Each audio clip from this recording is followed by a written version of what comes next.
अस्सलाम वालेकुम students, I am your biology teacher. Hope so आप सब खैरियत से होंगे। अल्लाह पाक आप लोगों को इस वबा से अपने हिफ्ज़ व ईमान में रखे। ओके जी, लास्ट हमने चैप्टर 2 स्टार्ट किया हुआ था, सॉल्विंग अ बायोलॉजिकल प्रॉब्लम को मैं अगेन डिफ़ाइन करता जाता हूँ कि लिविंग ऑर्गेनिज़म के साथ जुड़ा हुआ कोई भी इशू कोई भी प्रॉब्लम, उसको हम लिविंग बायोलॉजिकल प्रॉब्लम कहेंगे। लिविंग ऑर्गेनिज़म में अब हमें पता है कि हमने लिविंग ऑर्गेनिज़म को चैप्टर 1 में 3 मेजर कैटेगरी में डिवाइड किया था, जिसमें हमारे पास प्लांट्स हैं, एनिमल्स हैं और माइक्रो ऑर्गेनिज़म हैं।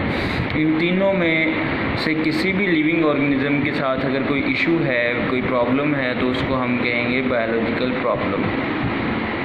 तो इसको सॉल्व आउट करने के लिए जो मेथड हम यूज़ करते हैं, उस मेथड को हम कहते हैं बायोलॉजिकल मेथड।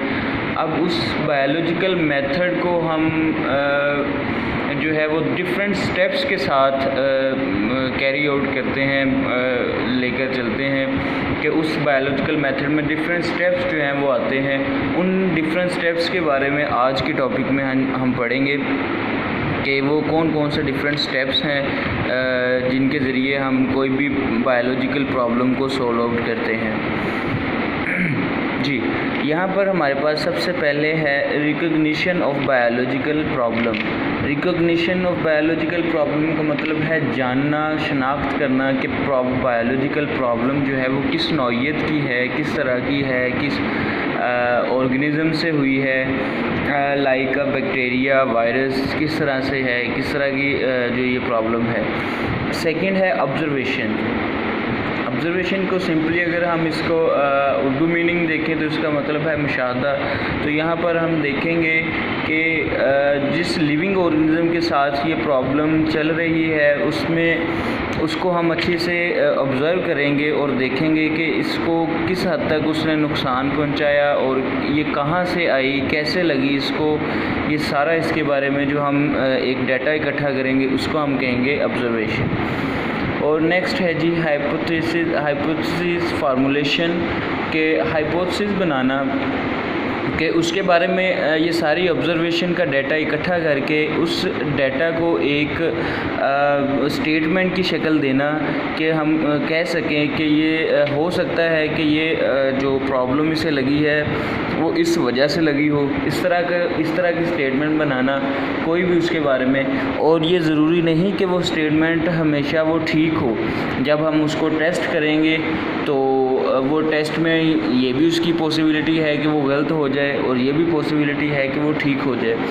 तो ये होता है हमारा हाइपोथेसिस। इसको हम इन डिटेल आगे जाकर पढ़ते हैं। नेक्स्ट होता है डिडक्शन। डिडक्शन जो है वो इसमें इसी हाइपोथेसिस को, जो हम हाइपोथेसिस बनाते हैं, डिफरेंट हाइपोथेसिस बनाएंगे, उन हाइपोथेसिस को एक हम लॉजिकली बात करते हैं कि अगर तो ये प्रॉब्लम है तो फिर इसके साथ ये ऐसा होना चाहिए था। ठीक है, तो ये हम इफ़ एंड देन की बात उसमें करते हैं लॉजिकली, कि उसको हम डिडक्शन कहते हैं। वो आगे हम इसके बारे में इन डिटेल पढ़ेंगे।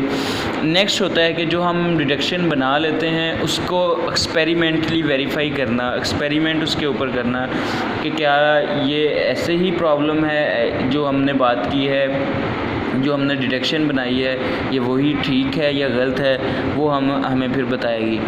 देन उस एक्सपेरिमेंट के बाद जो रिज़ल्ट आएगा उसको समराइज़ करना, उसके बारे में चार्ट्स बनाना, उसके बारे में ग्राफ्स बनाना, टेबल्स बनाना, उसको समराइज़ करना, बताना कि भाई अगर जो है वो प्रॉब्लम थी, अगर वो जैसे कि हम बात कर रहे हैं, सपोज़ कोरोना का आजकल इशू चल रहा है, उसके बारे में ये कहा जाता था कि अगर गर्मी बढ़ेगी तो ये कोरोना का प्रॉब्लम कम हो जाएगा। ठीक है, तो ये हमने क्या किया, उसको समराइज़ किया ग्राफ बनाकर कि गर्मी जैसे जैसे बढ़ती जाएगी कोरोना का प्रॉब्लम कम होता जाएगा। ठीक है जी। उसके बारे में नेक्स्ट हम बात करते हैं रिपोर्टिंग द रिज़ल्ट्स। फिर उस रिज़ल्ट जो भी हम रिज़ल्ट बनाएंगे उसको रिपोर्ट करना, नशर करना। आप टीवी पर जो है वो मीडिया पर इसको नशर कर सकते हैं, आप न्यूज़पेपर पर इसको जो है वो नशर कर सकते हैं, आप अपनी क्लास में जाकर बता सकते हैं, अपने स्टूडेंट्स को बता सकते हैं, आप डिफरेंट साइंटिस्ट को जाकर ये रिपोर्ट कर सकते हैं कि जी हमने ये एक्सपेरिमेंट किया था, इसका रिज़ल्ट ये आया। तो ये डिफरेंट स्टेप्स हैं इसमें बायोलॉजिकल मेथड में किसी भी बायोलॉजिकल प्रॉब्लम को सॉल्व करने के लिए। ठीक है जी। अब इसको हम वन बाय वन जो है इन स्टेप्स को इन डिटेल देखते हैं कि इनका क्या है। Recognition of a biological problem कि किसी भी जो भी प्रॉब्लम किसी लिविंग ऑर्गेनिज्म को के साथ चल रहा है उसको रिकॉग्नाइज़ करना, उसको आइडेंटिफाई करना कि वो प्रॉब्लम जो है वो किस तरह का है, किस नौइयत का है, किस वजह से लगा है उसको, ये सारा इसको कहते हैं रिकॉग्नाइजेशन ऑफ बायोलॉजिकल प्रॉब्लम। ठीक है जी। उसके बाद नेक्स्ट हमारे पास जो टॉपिक है ऑब्जर्वेशन का। ऑब्जर्वेशन में हम देखते हैं कि ऑब्ज़र्व करते हैं उस लिविंग ऑर्गेनिज़म को और उससे जुड़ी हुई प्रॉब्लम को हम ऑब्ज़र्व करते हैं कि ये कहाँ से आ गया, कैसे ये जो है वो ट्रांसमिट हुआ लिविंग ऑर्गेनिज़म में। ठीक है।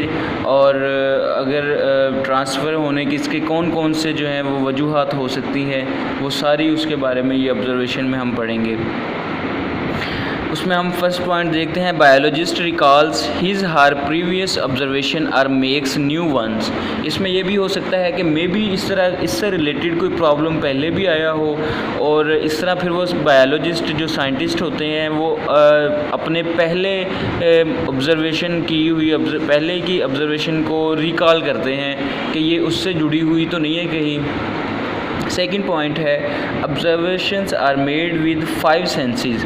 ये जो हम ऑब्ज़र्व करते हैं किसी चीज़ को हम वो अपनी 5 सेंसेस के ज़रिए ऑब्ज़र्व करते हैं। वो 5 सेंसेस कौन कौन सी हैं? विजन, देखकर किसी चीज़ को कि इसमें जो है वो कौन सा प्रॉब्लम आ रहा है। सपोज़ देखकर हम बात करते हैं कि सिंपली आप कहते हैं कि इसके बॉडी के ऊपर स्पॉट्स बनना शुरू हो गए, ये हम देखकर उसको ऑब्ज़र्व कर रहे हैं, ये स्पॉट्स बन रहे हैं। हेयरिंग, सुनकर के सपोज़ अगर उसके सांस का प्रॉब्लम है तो सांस के ज़रिए हम सुनते हैं कि उसके सांस में किस तरह का साउंड प्रोड्यूस हो रहा है। स्मेल करके कि जो अगर कोई इस तरह का कोई ज़ख़म बना हुआ है तो उसको हम स्मेल कर सकते हैं। ऐसा प्रॉब्लम है जिसमें कोई वाउंड है तो उसको हम स्मेल कर सकते हैं कि ये किस तरह की स्मेल है इसकी। और टेस्ट में मोस्टली हम जो है वो दूसरी खाने पीने की चीज़ों के साथ जो प्रॉब्लम आया हो उसको हम टेस्ट करके मोस्टली देखते हैं। एंड टच, और छू कर हम देख सकते हैं कि ऑब्ज़र्व कर सकते हैं कि किसी चीज़ को भी टच करने से हम देखेंगे कि पहले इसकी जो है वो सरफेस स्मूथ थी, जब ये प्रॉब्लम इसको कॉज हुआ तो इसकी सरफेस जो है वो रफ़ होना शुरू हो गई। ठीक है, ये हम टच करके भी इसको ऑब्ज़र्व कर सकते हैं। नेक्स्ट, 2 तरह के जो है वो ऑब्ज़र्वेशंस बना सकते हैं हम। उसमें हमारे पास फर्स्ट ऑब्ज़र्वेशन जो है वो क्वालिटेटिव ऑब्ज़र्वेशंस होंगी, जिसमें हम क्वालिटी वाइज बता सकते हैं कि जैसे सिंपली हम ये कहेंगे कि क्वालिटीज़ में उसके जो है वो स्किन जो है वो रफ़ होना शुरू होगी। ठीक है, हमने सिंपली ये क्वालिटीज़ में बताया। और सेकंड है क्वांटिटेटिव में हम ये कह सकते हैं कि उसकी कितने % जो है वो स्किन रफ़ हुई, मींस के परसेंटेज जिसमें हम फिगर्स एंड वैल्यूज़ को हम यूज़ कर सकें, वो हमारे पास उस ऑब्ज़र्वेशन को हम क्वांटिटेटिव ऑब्ज़र्वेशन कहेंगे। और क्वालिटेटिव ऑब्ज़र्वेशन जिसमें हम फिगर्स को या कोई चीज़ को हम मेजर ना कर सके उसको हम क्वालिटेटिव ऑब्ज़र्वेशन कहेंगे। नेक्स्ट हमारे पास टॉपिक इसी को ही हम देखते हैं, इसके एग्जांपल्स देख लेते हैं कि क्वालिटेटिव ऑब्ज़र्वेशंस में कौन कौन सी ऑब्ज़र्वेशन आ सकती हैं। For example, the freezing point of water is colder than the boiling. हम ये कह सकते हैं कि किसी वाटर का जो फ्रीजिंग पॉइंट है वो कोल्डर है, मींस के लेस है बॉइलिंग पॉइंट से, वाटर के बॉइलिंग पॉइंट से। बिल्कुल बात ठीक है, लेकिन हमें एग्जैक्ट वैल्यू का नहीं पता चल रहा कि कितना लेस है या कितना जो है वो बॉइलिंग पॉइंट वो ज़्यादा है फ्रीजिंग पॉइंट से, ये हमें एग्जैक्ट वैल्यू का नहीं पता चल रहा। ठीक है, इसको हम कहते हैं क्वालिटेटिव। सिमिलरली हम क्वांटिटेटिव ऑब्जर्वेशन इससे रिलेटेड अगर बात करें तो वो हम इस तरह बना सकते हैं, the freezing point of water is 0 degree Celsius and the boiling point is 100 degree Celsius. ठीक है, कि इसमें हमने अब फिगर्स का यूज़ किया, हमने एग्जैक्ट वैल्यू बता दी क्वांटिटेटिव में कि जो फ्रीजिंग पॉइंट है वाटर का वो 0 डिग्री सेल्सियस होगा और जो बॉइलिंग पॉइंट है वो 100 डिग्री सेल्सियस होगा। ठीक है जी, नेक्स्ट दूसरी एग्जांपल हम देख लेते हैं। हम क्वालिटेटिव ऑब्जर्वेशन में कहेंगे अ litre of water is heavier than a litre of ethanol.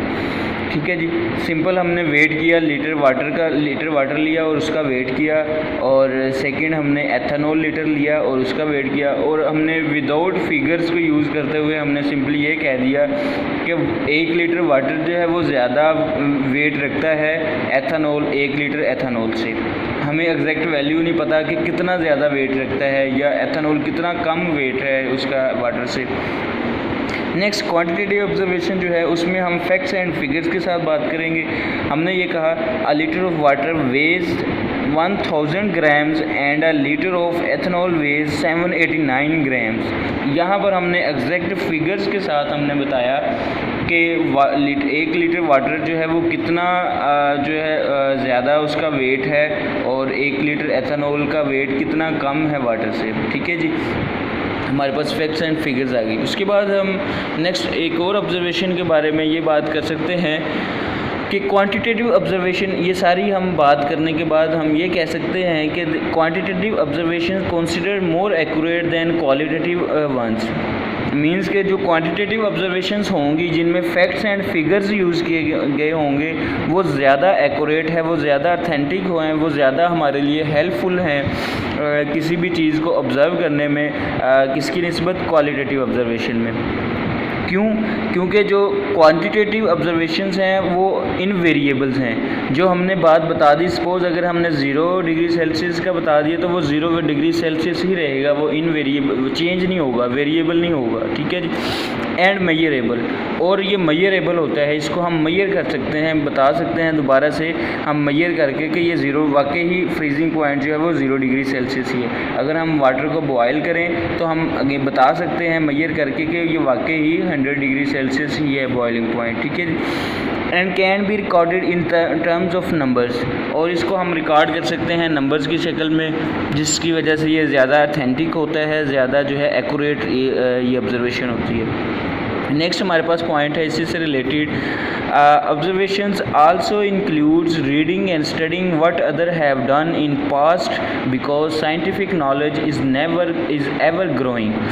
इसमें हम ये भी कर सकते हैं कि ऑब्जर्वेशन हमने इकट्ठी करनी है, जो हमारे प्रॉब्लम बायोलॉजिकल प्रॉब्लम चल रहा है उसके मुतालिक हमने ऑब्जर्वेशन लेनी है। तो हम ये भी कर सकते हैं कि सपोज़ अगर किसी साइंटिस्ट ने, किसी बायोलॉजिस्ट ने पहले से उसके बारे में कुछ इंफॉर्मेशन लिखी हुई है कहीं, तो हम उसको भी स्टडी कर सकते हैं, उसकी भी रीडिंग कर सकते हैं, रीडिंग करके जान सकते हैं कि उसके बारे में उसने क्या इन्फॉर्मेशन हमें दी है, कौन सा उसने डाटा जो है वो इकट्ठा किया हुआ था।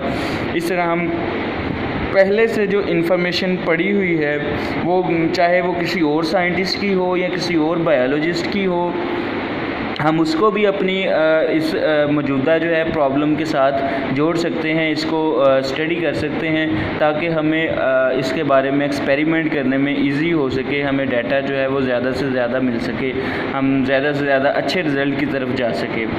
ठीक है जी, नेक्स्ट है फार्मूलेशन ऑफ